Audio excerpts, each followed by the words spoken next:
Labvakar, darbie draugi!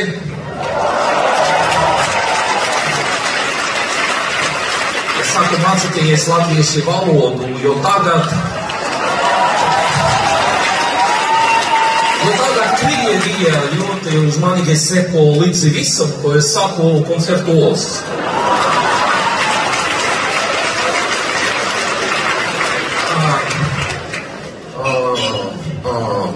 Tāpēc šodien es runāšu un jokošu tikai latviski.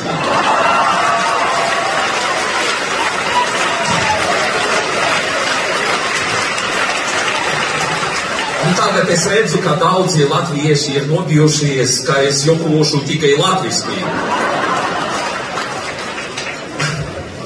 Nu, neuztraucieties tā, jums blakus sēž krievi, viņi vispār nesaprot, kas te notiek.